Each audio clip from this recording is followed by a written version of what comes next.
গৰিমাবৌ জুবিনদাৰ post-mortem report পাইছে আপুনি কৈ দিয়ক 26ত জালুকবাৰী সমষ্টিত নিৰ্বাচন খেলিম জুবিন অনুৰাগী আপোনাক জিকাব জুবিনদাৰ ন্যায় ল'ব পাৰিব বিজেপি চৰকাৰ আৰু হিমন্ত বিশ্ব শৰ্মা জুবিনৰ ন্যায় নিদিয়ে কাৰণ জুবিনদাই কৈছিল মোৰ সিধা কথা বিজেপিক ভোট নিদিব জুবিনদাৰ বক্তব্য শুনক একদম সিধা কথা খালি বিজেপিক ভোট নিদিব মোৰ কোনো ভগৱান নাই ভাই কবা মোৰ ভগৱান নাই ৰাইজ আপোনালোকৰ মতামত কমেন্ট কৰি জনাব আৰু যিমান পাৰে ভিডিঅটো শ্বেয়াৰ কৰি দিব আজি ৰাতিপুৱা মই এটা এই ধৰণৰ মানুহে ৰাতিপুৱা এটা ফেসবুক দিছে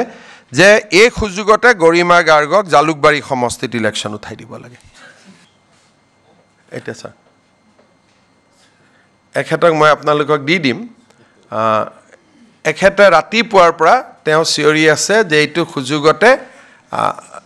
গৰিমা গাৰ্গক জালুকবাৰী সমষ্টিত ইলেকশন উঠাই দিব এওঁটো কেতিয়াও জুবিনৰ গান শুনা নাই এটো ইছলামৰ ৰুল বিলাক বহুত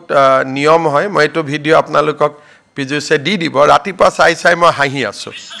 গৰিমাবৌ জুবিনদাৰ পোষ্টমৰ্টেম ৰিপৰ্ট পাইছে আপুনি কৈ দিয়ক 26ত জালুকবাৰী সমষ্টিত নিৰ্বাচন খেলিম জুবিন অনুৰাগী আপোনাক জিকাব জুবিনদাৰ ন্যায় ল'ব পাৰিব বিজেপি চৰকাৰ আৰু হিমন্ত বিশ্ব শৰ্মা জুবিনৰ ন্যায় নিদিয়ে কাৰণ জুবিনদাই কৈছিল মোৰ সিধা কথা বিজেপিক ভোট নিদিব তেওঁক আপুনি এতিয়া তেওঁৰ এইটো শুনিব লাষ্টত গৈ তেওঁ কৈছে